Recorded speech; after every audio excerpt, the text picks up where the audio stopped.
og velkommen til endnu en LinkedIn Live her.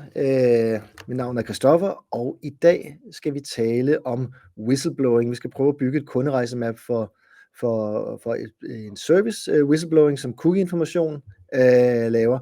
Det her det er jo en serie, hvor jeg prøver egentlig at mappe kunderejserne inden for forskellige brancher. Jeg har tidligere arbejdet med tyngdedyner, jeg har arbejdet med tæpper, og i dag er det så mere sådan over i sådan rigtig en B2B-kunderejse. Jeg kunne virkelig godt tænke mig, at den her session med Santi, som jeg lukker ind om lidt, at den handler om det her med, jamen, hvordan ser B2B-kunderejser ud?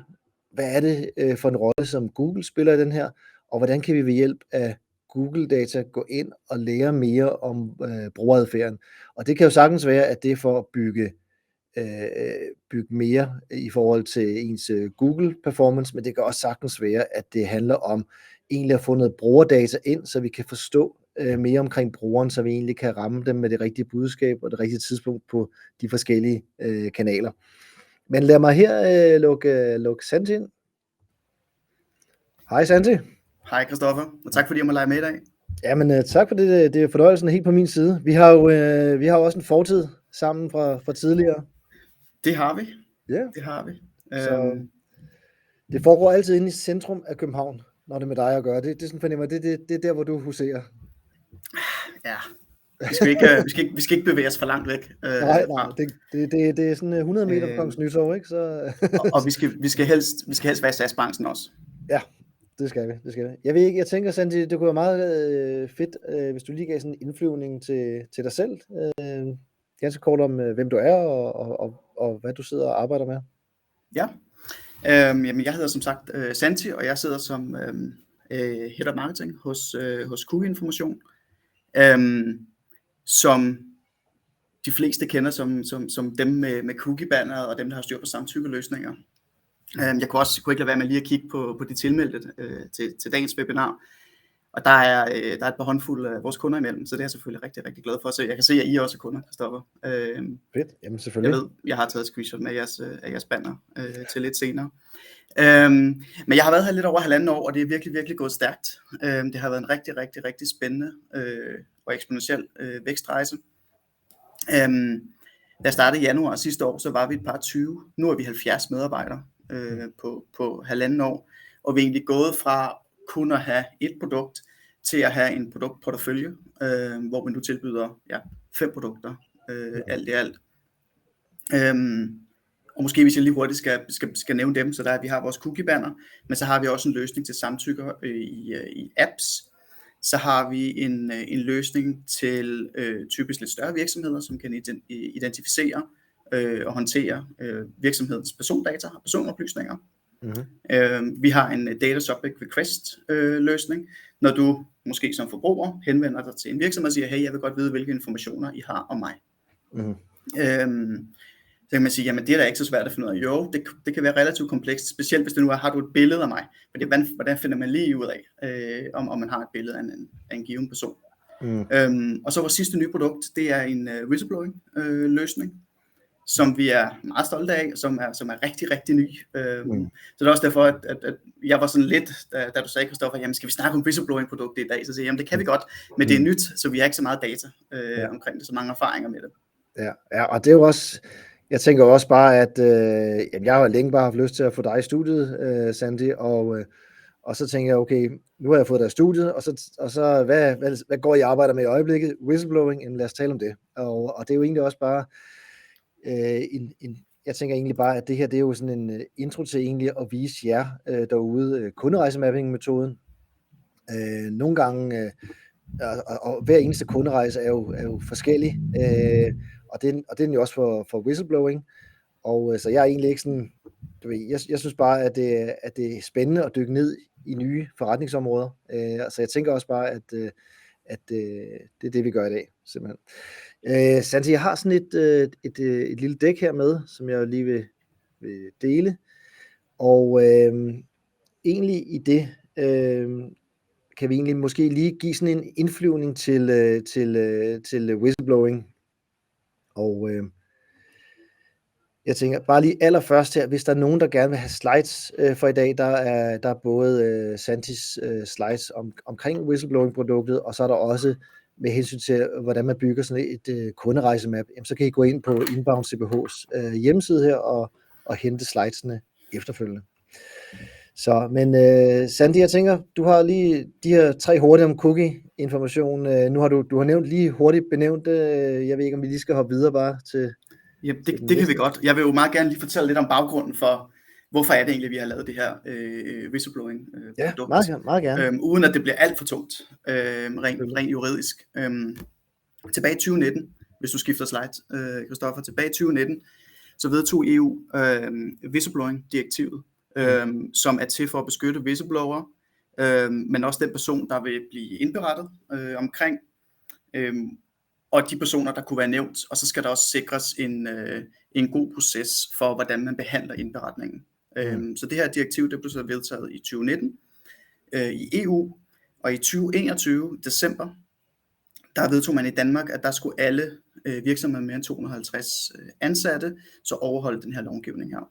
Det, der er det nye i det nu, er, at fra 17. december i år, der gælder det helt ned til virksomheder med 50 plus ansatte. Nu har jeg jo, altså jeg har en bekendt, som havde en sag her i en større virksomhed, hvor hun faktisk, hvor han klagede over sin chef, og det som HR derefter gjorde, det var egentlig at tage alle ind i samme rum, inklusive chefen, for at diskutere det her, fordi de har aldrig fået en klage før. Hvad er din forståelse af hele det her område i Danmark? Er vi professionelle inden for whistleblowing, og har de systemer og strukturer, eller hvordan? Altså, vi har jo set, at der har været en del sager igennem de sidste par år. Og en professionel løsning skal til for at beskytte den, der indberetter. Det kunne være for repressalier. Og jeg tænker det lige umiddelbart, at hvis man bliver sat ind i rum sammen med andre, inklusive chefen, der relativt ubeskyttet. Inklusive chefen, ja. Så sidder man relativt ubeskyttet. Ja, de skulle finde ud af, hvem det var, der havde gjort det. Hvem rækker hånden op? Ja, præcis. Så det er selvfølgelig for at undgå repressalier og få undersøgt til bunds, for lavet en god undersøgelse. Godt. Jamen, ja, lad os dykke ned i whistleblowing-produktet. Jeg synes, det er vigtigt lige at forstå det, inden vi går ned i at prøve at bygge det her kunderejsemap. Præcis. Så det produkt, vi har udviklet, det overholder selvfølgelig alle krav i whistleblowing-direktivet. Det er bygget med privacy by design, hvilket også vil sige, at vi har fuld end-to-end kryptering. Så der er ikke noget, der kan krypteres. Det vil så også sige, at hvis du er ude i den uheldige situation, at du for eksempel mister dit Case ID, så kan vi altså genskabe det for dig. Så bruger vi voice scrambling, som blandt andet hjælper til, at der er fuld anonymitet på skriftlige og mundtlige indberetninger. Vores løsning er meget nem at komme i gang med. Det tager kun et par minutter, og man kan også bruge sin egen branding, hvis man gerne vil det. Og så er der også mulighed for at uddelegere en del af hele whistleblowing processen til samarbejdspartner, hvis man gerne vil det, gennem noget brugerstyring. Så det er sådan helt kort det, der kendetegner vores løsning. Fedt. Det lyder super. Santi, nu har jeg har lige med sådan et kunderej, eller sådan en generelt, lad os sige, vi har sådan en B2B kunderejsemodel. Nu behøver du ikke nødvendigvis at tale om whistleblowing, men altså, hvordan arbejder cookie-information i forhold til at lave sådan en kanalmix, når I skal ud og kapre nye kunder? Jeg tror, jeg vil starte med at spole tiden lidt tilbage til min tidligere arbejdsplads, hvor vi primært kiggede på last click faktisk, fordi der ikke var særlig mange touchpoints på kunderejsen. Så det var relativt nemt at attribuere og finde ud af, om den ene kanal var bedre end den anden kanal. Når man er i B2B SaaS-verden, så er der typisk mange touchpoints. Vi arbejder både med low-touch kunder og high-touch. Low-touch, men det mener jeg typisk consent management platform kunder, som kommer ind og som egentlig bruger vores interface og går igennem og sætter det op selv, uden at være i kontakt med vores salgsteam. Så simpelthen den friktionsløse, automatiseret service. Ja, præcis. som vi kender det fra mange andre steder af. Og så har vi så high touch, hvor vi har salg inden, og der kunne også være noget onboarding og noget mere guidance, typisk til lidt mere komplekse køb, der bliver foretaget. Men vi ser multiple touchpoints på kunderejsen, lige meget om det er low touch eller high touch. Og det, der virker rigtig godt for os i øjeblikket, det er webinarer, hvor vi har nogle rigtig dygtige folk, der går ud og snakker omkring lovgivning, og præsenterer vores produkter og den værdi, vores produkter kan skabe. Og så derefter går vi i dialog med dem og prøver at høre, om vi kan hjælpe med noget, om der skulle være flere spørgsmål. Det virker rigtig, rigtig godt. Så kører vi. Undskyld, Christoffer. Ja, det var egentlig bare, hvor langt ser du de her kunderejser være inden for jeres felt? Det afhænger fra produkt til produkt, vil jeg sige. Ja. Vi har en 30-day free trial på vores CMP-produkt, så der er den typisk mellem 1 til 2 måneder. Og så har vi nogle af de lidt mere tunge og lidt mere komplicerede produkter. Det kunne for eksempel være det her med at gå ind og så scanne for personoplysninger i en virksomhed. Der tager det typisk længere tid. Ja, for der er virksomheder som Dream Data, som viser, at mange gange tror man, at kunderejsen er meget længere faktisk, end man går og tror. Og det er vel også lidt en udfordring for virksomheder som jeres, det der med, hvor er det, kunderejsen starter henne, tænker jeg. Præcis. Og det kræver, at man har godt styr på sin attribuering. Og det Dream Data, som du siger, det er et rigtig godt værktøj, man kan bruge til det. Vi har valgt at udvikle noget selv, hvor vi forsøger, selvfølgelig på lovlig vis, og stitche sammen, så hvis man nu for eksempel signer op med en privat e-mail, og så senere besøger os, eller requester en demo med en virksomhedsmail, så prøver vi ligesom at samle det til én person, så vi ikke tænker, om det er 2 forskellige leads, vi har i vores system. Ja. Måske skulle jeg lige nævne for whistleblowing-produktet, som vi har, der er vores fornemmelse, at kunderejsen og salgscyklusen er relativt kort. Og det er den egentlig, fordi at det er et produkt, som virksomheden skal have, med dem 50 plus ansatte inden december, og så er det nemt at komme i gang med det. Det kræver ikke en helt stor onboarding manøvre, og det er ikke det mest komplekse produkt, vi snakker om. Okay. Og hvem er indkøberne af whistleblowing-produktet? Jamen, det er typisk nogen, der sidder i en HR-afdeling. Det kunne også være en project manager, som er dedikeret til at få implementeret en whistleblower-løsning i virksomheden. Okay. Ja. Perfekt. Men i hvert fald, jeg kommer lige til at rive lidt væk fra det her. Webinar er en ret central del af med hensyn til lead-generering, og hvordan får I så fulgt op på dem? Vi sørger selvfølgelig først og fremmest for, at vi får consent, så vi kan få lov til at følge op. Og når vi har fået det, så kategoriserer vi leadsene, og nogle af dem går direkte til en salgsmedarbejder, som følger op. Andre får lov til at blive inviteret til andre webinarer, ligger ligesom og bliver lidt mere modne, og nogle går direkte i et email nurturing flow. Så det kommer egentlig lidt an på, hvem det er, og hvordan vi ligesom vurderer chancerne for, at der er et match mellem leadet og et potentielt salg og et produkt. Så det vil sige, I kører e-mailspor, I kører retargeting? Vi kører e-mail retargeting, og så vil der også være et element af, lad os kalde det outbound/opfølgning. Ja. Okay. Godt. Jamen det er jo meget godt lige at vide det, og det er klart, at når jeg kigger på, man kan sige, når jeg kigger på Google som en kanal, og når jeg kigger på organisk, så vil jeg sige, jamen normalt, typisk har vi jo i de fleste brancher, der er jo en meget, meget stor del af Googles organiske trafik, der står for den største del af trafikken. Nu kender jeg jo lidt til jer, og jeg kan se, det er jo mange andre kanaler, der også er i spil. Det er klart, at Google er stadig en vigtig kanal. Det er jo især, altså når man er i aktiv mode, jamen så er det herinde, man har mulighed for at som virksomhed at få eksponeret sit brand. Men jeg tænkte, I havde jo også, altså I har den tilgang, I har til organisk trafik. Kunne du løfte sløret for noget af det, eller? eller skal vi bare gå videre? Ja, det kan vi godt.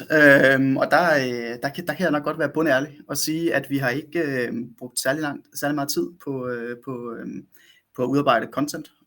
For eksempel med det fokus, at det skal rangere højt organisk i løbet af de sidste par måneder, kvartaler. Der har vores fokus været andre steder på at generere pipeline og så videre, så vi har stadigvæk produceret content selvfølgelig, men vi har ikke været inde og sørge for, at det nu også er SEO-optimeret. Fuldstændig været velvidende om det, så det er et valg, vi har truffet.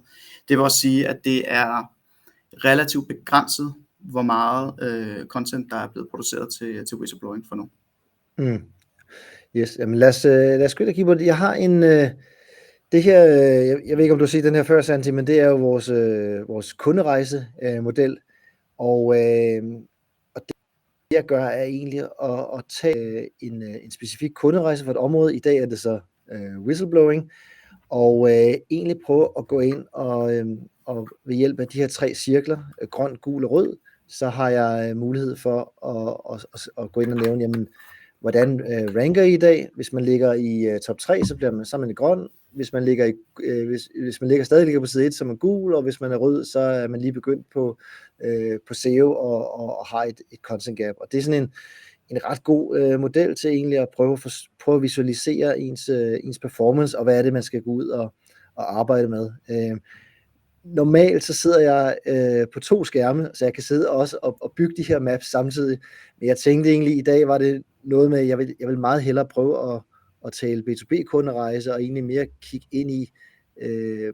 ind i data. Så det er ikke så meget værksted i dag, som det egentlig er mere det her med at prøve at forstå, hvad det der bliver søgt på inden for whistleblowing. Så jeg har egentlig sådan snydt lidt, og på forhånd gået ind og identificeret, hvad er det for nogle søgeintentioner, der er inden for jeres område. Det man kan se her, det er jo også, som du nævner, det er et helt nyt produktområde for jer. I er lige kommet i gang og så videre. Så man kan sige, det her det er egentlig sådan mere roadmappet til, hvor I skal hen af. Så det jeg har noteret her, det er egentlig de søgeintentioner, som er interessante at arbejde med. Og det du kan se her, det er, at der sådan over til venstre er der sådan den store røde boble, der hedder whistleblower. Og whistleblower, det er egentlig, nu kalder I det for whistleblowing produktet. Når der bliver søgt på Google, så er det whistleblower, som man faktisk søger på. Og det er selvfølgelig det er selvfølgelig altid svært for os at vide, om det er en B2B eller en B2C-søgning. Men når jeg kigger på Google, så kan jeg se, at det er jo B2B, lukker op i toppen af Google, når man søger på whistleblower. Så det er helt klart sådan det, man kan sige, det er sådan det primære søgeord at gå efter. Og der findes, der er 1200 søgninger om måneden på det der primære søgeord. Giver det mening? Ja. Fedt.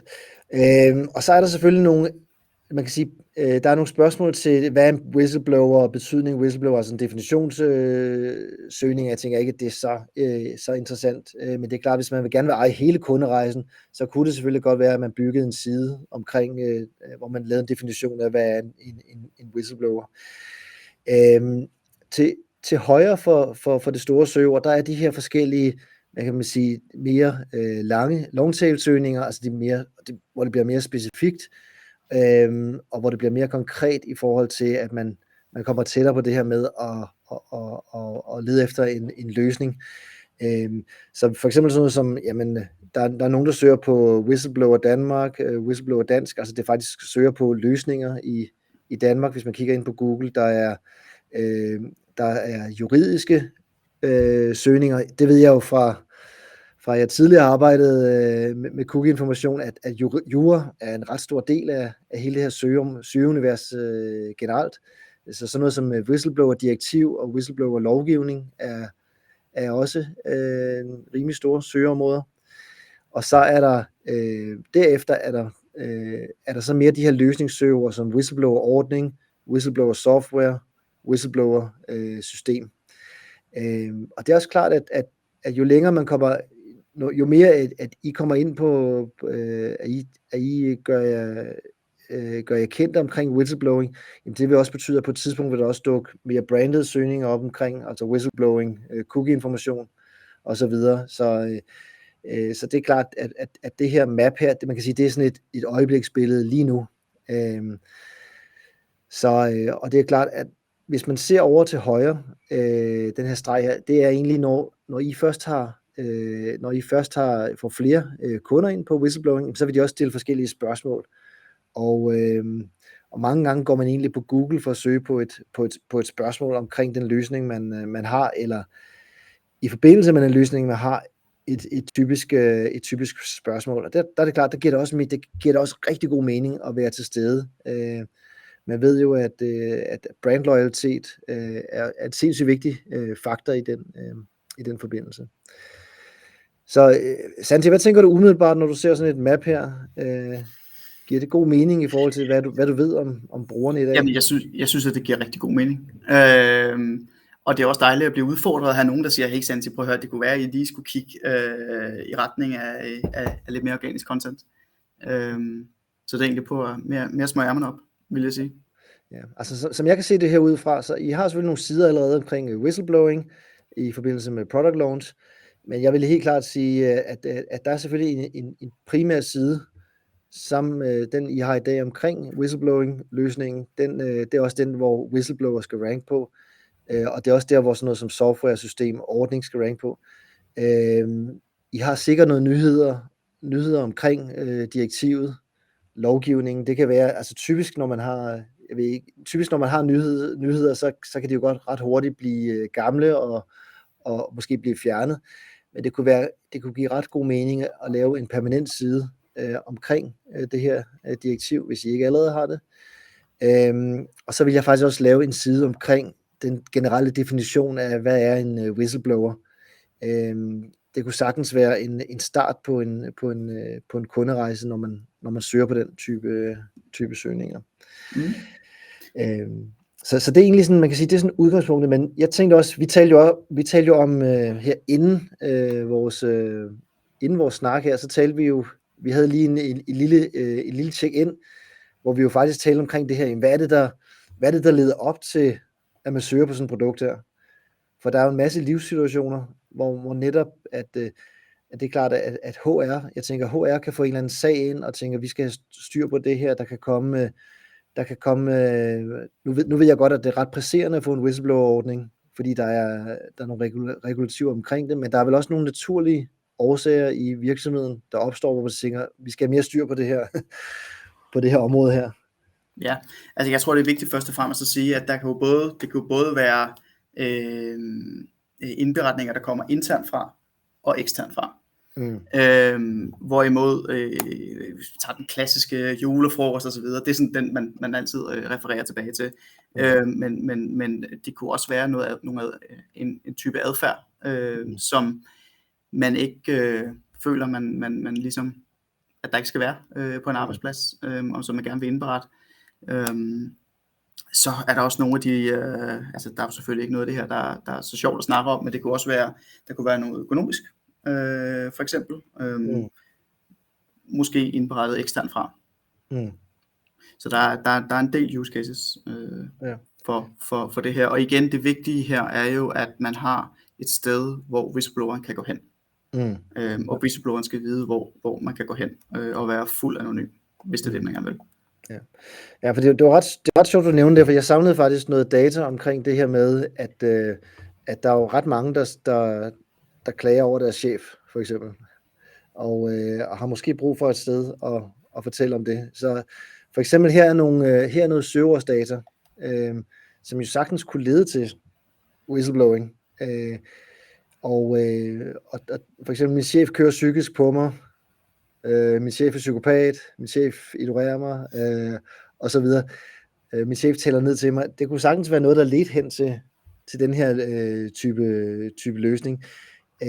Og det er jo ikke nødvendigvis, det er jo ikke HR-afdelingen her, der laver de her søgninger her, men det er jo helt sikkert nogen, der kan sætte en bølge i gang i forhold til, at man har man styr på sin whistleblower-ordning på arbejdspladsen. Og det Ja, altså det her, det vil jo hjælpe til, at den enkelte medarbejder igen har et sted at gå hen, med den adfærd, som man så opfatter. Og så er der jo så en, der skal behandle den anmodning, der måtte være kommet ind, om det så er noget, man har outsourcet, eller om det er noget, man behandler internt. Fordi I har jo, altså jeg går ud fra jeres kommunikation omkring det her produkt, det er jo rettet mod HR-afdelingen. Men jeg går også ud fra, at der er en del influenter i organisationen, som kan skubbe til den her proces. Ja, vi er stadigvæk ved at prøve at spore os lidt ind på, hvem er vores buying-person er, som man typisk taler om inden for B2B. Men ja, det er typisk inden for HR, og dem vi er i kontakt med i øjeblikket. Det kan så godt være, at der er nogen, der står for indkøbet af løsningen, men at de så vælger at bruge en anden part til at varetage det operationelt på løsningen. Okay. Godt, men jeg tænker i hvert fald, at forud for det her med selve løsningen, så ligger der et område omkring det her med, jamen, der er forskellige whistleblower-situationer, som kunne være rigtig interessant at tabe ned i. Og det kunne sagtens være en måde til at udbygge sit indhold på Google, at man faktisk også gik ind der og for eksempel på det her med, jamen, min chef, hvis jeg søger på Google på min chef kører psykisk på mig, man kunne sagtens forestille sig, at I lavede noget indhold omkring, hvad skal du gøre i sådan en situation der? Jamen, du skal kontakte HR gennem jeres whistleblower-ordning for eksempel, ikke? Så der på den måde kunne man sagtens bygge bro over til ens produkt. Christoffer, hvis du går ind tilbage på forrige slide, som jeg sagde, at nu skal vi have arbejdshandskerne på og i gang med at få produceret noget rigtig godt content til det her. Hvordan vil du anbefale, at man producerer det content i dag, nu når vi har AI inden over os? Vil du anbefale, at man gør brug af det, eller skulle det være et mix, eller skulle det bare være pure, altså uden AI? Ja, og fedt spørgsmål, Sandy. Jeg havde jo en AI eller ChatGPT masterclass i går, og jeg skal ind på Dansk Erhverv og tale ChatGPT i morgen, og det er sådan et rigtig godt spørgsmål, som alle stiller, ikke? Hvor meget kan jeg bruge AI til? Mit konkrete svar, det er, eller mit generelle svar, det er egentlig, at du kan nå 80% af vejen med AI, altså med at bygge tekster, med at bygge strukturen, med at få det hele med. Og derefter er der en copywriter, der skal ind og lave det, så det passer ind i jeres univers. Der skal skabe den her uniqueness, der skal tjekke, at det ChatGPT, som det typisk vil være ens værktøj, er kommet op med, jamen det passer også. Så jeg vil faktisk sige, at helt klart brug AI til at bygge indhold med, men sørg for, at der er et menneske, der står bag indholdet. Og hvordan sikrer man konsistens mellem den måde, man skriver på, ens tone of voice, som måske kunne differentiere alt efter, hvilken buying-personer man skriver til? Ja, men altså der kan man jo, altså jeg tror, at nøgleordet er prompting, og det er jo egentlig at sige, jamen, lad os nu bare sige, at du skal bede en medarbejder om en eller anden, at løse en eller anden opgave. Jamen, gør du det ved en kort besked, eller gør du det ved en mere omfattende forklaring? Altså, hvordan får du det bedste output? Og sådan er det egentlig også sådan, at det foregår hvis man arbejder med ChatGPT, at man skal være god til at prompte, altså lave en kommando, som er udførlig. Og i den kommando, der indeholder også, hvad er vores tone of voice i virksomheden. Jeg skal faktisk næste onsdag skal jeg holde en LinkedIn Live omkring vores framework til at bygge prompts. Det hedder Super, og Super er egentlig, hvert bogstav står for noget, man skal have med i sin prompt. Og jo bedre du kan forklare ChatGPT, hvad det er, du gerne vil have, jo bedre output får du også. Og så kan du også få en tone of voice, som passer ind i cookie-informations. Altså du kunne i princippet, kunne du jo sige til ChatGPT, her er eksempler på den måde, vi skriver i virksomheden. Og altså vi bruger det selv til at lave, altså i princippet kunne jeg lave LinkedIn-opslag, hvor ChatGPT havde fået eksempler på min skrivestil før i tiden, og kunne lave et opslag, der ligner meget den måde, jeg skriver på. Altså brug af emojis, brug af fraser osv. Den kan ramme. Du kan nå rigtig langt af vejen med den rigtige prompting. Så Og så bare lige for at tilføje det var lidt et ledende spørgsmål. Jeg synes det er næsten uundgåeligt ikke at snakke om AI også. Det man kan gøre med ChatGPT også, det er jo også, at nu har de der custom instructions, så der kunne man også gå ind og definere, hvem er det jeg skriver til, eller hvilken tone of voice skal jeg bruge. Ja, altså jeg vil have nogle, jeg vil måske have nogle templates, som jeg kunne lægge ind. Altså vi har udviklet vores egen, kan man sige, prompt-bibliotek, som man kan genbruge inde på ChatGPT. Man kan jo, hvis man ikke har sådan en løsning, kan man jo gemme dem i et Google Sheet, eller der er også nogle chats over til venstre, hvor man kan se en chat-historik. Der kan man jo godt i de chat-historikker have lært den at bruge en tone of voice. Jeg tror, det der custom instruction, som du har over til venstre, det er mere til, hvordan vil du for eksempel, vil du have, den skal sige hej Santi hver gang, at du går på ChatGPT, og måske lærer dig lidt at kende. Men når det er virksomhedens tone of voice, så tror jeg mere, at jeg vil have det liggende i et eller andet doc et eller andet sted. Det her, det er vores tone of voice guidelines. Så når man starter en ny chat op, så siger man, her er vores tone of voice. Gå i gang ChatGPT med at løse den her nødvendige opgave. Men altså, det er et helt fantastisk tool. Altså selv sådan noget som grafisk guideline, det kan man også få den til at lave, smide screenshot ind af ens website, og få den til at beskrive, hvordan det ser ud, og lave en grafisk guideline. Jeg anbefaler virkelig, at man får ChatGPT til at hjælpe med at bygge ens guides ud fra eksisterende eksempler på, hvad du allerede er tilfreds med. Helt klart. Yes. Nå, men jeg vil lige gå videre, Santia. Du åbner jo lige sådan en can of worms der i forhold til alt det, vi kan snakke om. Men det her, i hvert fald sådan noget, som min chef kører psykisk på mig, sådan noget som omkring anmeldelse af mobning på arbejdspladsen, sådan nogle, du vil klage over kolleger og sådan noget, det er faktisk også søgninger, man kan sige, at hvis vi gerne vil være til stede på Google i alle de forskellige touchpoints, der er omkring whistleblowing, så kan man også godt arbejde med det her tidligere indhold. Det er helt klart et sted, hvor jeg ser, at der er større søgevolumen, der er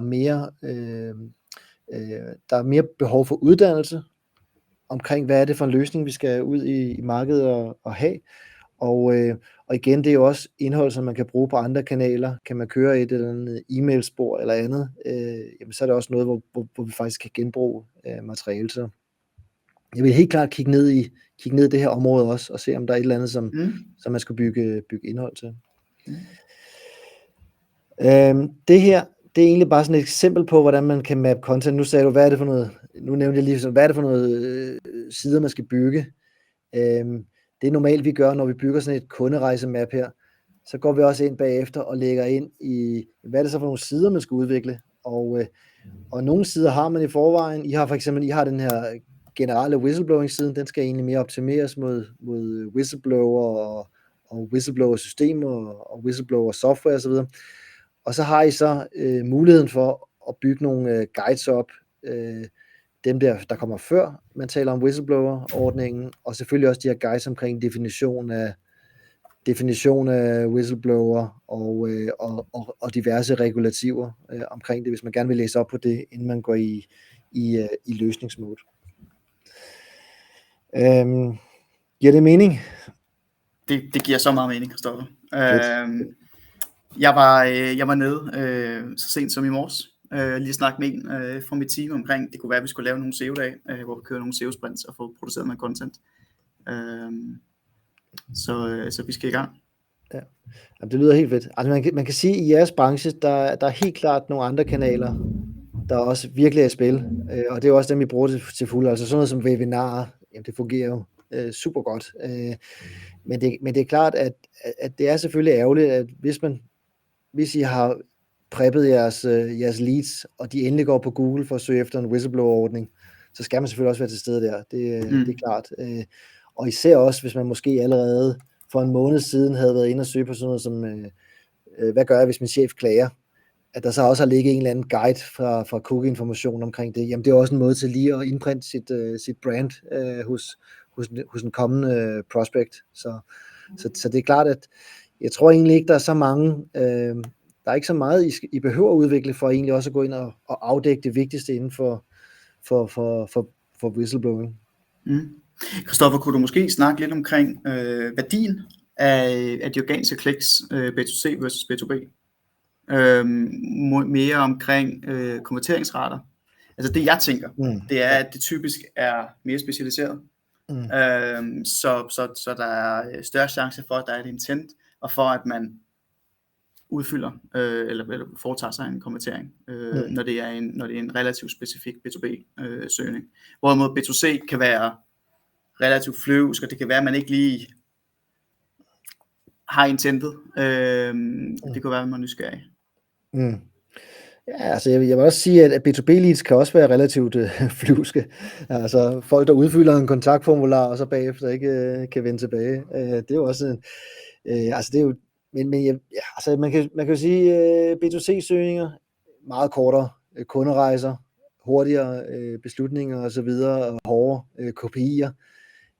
B2B-kunderejser, længere kunderejser, blødere KPI'er, flere touchpoints, hvor man måske skal ind og konvertere til et eller andet. Altså I har jo sikkert et første mål om at få dem med på et webinar, eller i hvert fald få deres data, og så kan det jo godt være, at de er modne til at vælge en løsning. Nu kan man i hvert fald sige, at man har ryggen mod muren. Hvis man skal rykke på det her inden december, så skal man ud og finde en løsning, så er man helt klart i et active mode. Men altså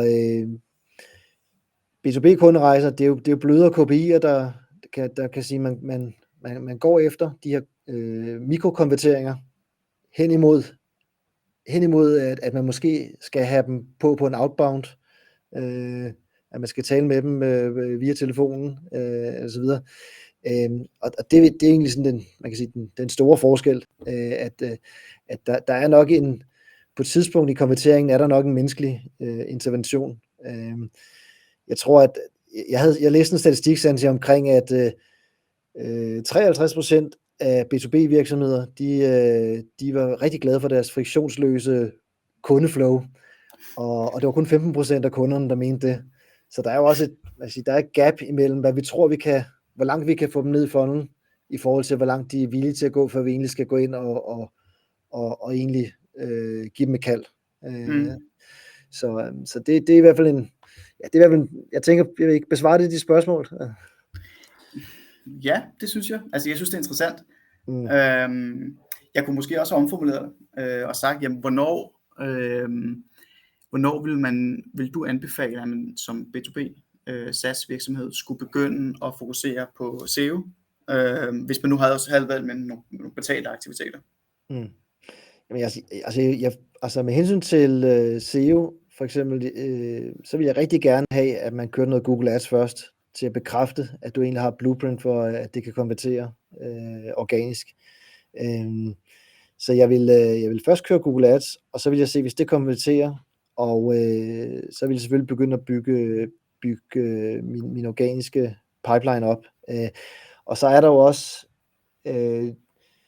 du kan jo faktisk, i princippet kan du jo teste early funnel indhold også. Det bliver bare nogle lidt blødere KPI'er. Altså hvis du vælger at lave sådan noget indhold som klage over chef eller et eller andet, jamen du kan stadig gå ind rimelig hurtigt og se, er det en type indhold, som egentlig har noget traction på en eller anden måde? Er det noget, hvor der er noget time on site og så videre, eller nogen, der downloader en guide eller et eller andet? Så er det måske også noget, man kan få et blueprint for. Vi har jo betalt, før man går i gang med det organiske. Altså igen, Santi, jeg kan kun tale ud fra generelle studier. Altså organiske topplaceringer, brugerne tager det langt mere seriøst end Google Ads placeringer, fordi en ting er at fortjene det, en anden ting er at betale for det. Det ved vi bare alle sammen. Så man har enormt stor troværdighed ved at ligge i toppen af organiske resultater versus betalt, men jeg vil gerne have en use case på betalt annoncering, inden jeg går i gang med SEO der. Og så er der også igen det her, man taler jo også om, specielt på B2B, at organisk trafik, det er en brandkanal, altså det er en brandaktiveringskanal. Det er ikke nødvendigvis en last click attribution, du skal ud i der. Altså, hvordan kan du måle på, at du hjælper brugeren i gang med at kigge på en whistleblower-løsning? Altså det er meget svære metrikker, men der må man der er en black box der. Men altså, jeg holder mig til de studier, der siger, at hvis jeg, når jeg skal ud og købe en bil, og når jeg skal vælge mellem to forskellige, når jeg starter med at skulle ud og købe en bil, hvis jeg bliver holdt i hånden der, så det er faktisk en af dem, der hjælper mig, de er også med i slutningen af funnelen. Det kan jeg huske, der var et Google-studie i det. Så det der med at være tidligt med i kunderejsen, selvom det er en black box i forhold til attribueringen, så betyder det utrolig meget i forhold til at få slået sit brand fast som en seriøs udbyder, når man sidst skal vælge. Ikke? Så den er svær at måle på, men det er sindssygt vigtigt at være eksponeret i hele kunderejsen. Men også igen, altså vi har 24 timer i døgnet. Man skal også virkelig finde ud af, hvor er det, man lægger sine ressourcer bedst muligt. Der er mange kanaler, som er bedre, før man går i gang med SEO vil jeg også sige i jeres case. Ja, alt efter hvilke mål man har. Ja, lige præcis.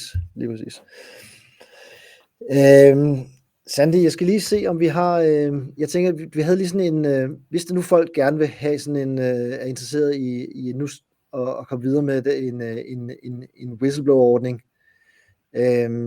så tænker jeg, at de kan vel kontakte dig som en første mulighed. Ja, hvis man har lyst til at vide mere, så må man meget gerne kontakte mig. Nu gjorde du lidt reklame for et AI-webinar, så kan jeg også gøre det. Vi har et webinar både her den 11. og den 14. Netop omkring vores whistleblowing-løsning.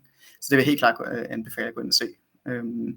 Hvis man har lyst til at vide lidt mere om det juridiske aspekt omkring vores produkt, og hvilken værdi det kan skabe. Og ellers så række ud til mig. Jeg kan se, at Heidi har skrevet et spørgsmål også omkring, om det er et krav, at ens whistleblower-ordning ligger synligt på virksomhedens hjemmeside. Og jeg vil meget gerne lige tjekke internt, Heidi, og så vil jeg vende tilbage til dig. Jeg vil være helt sikker på, at jeg gætter det rigtige svar her. Perfekt. Jamen, super. Jamen godt.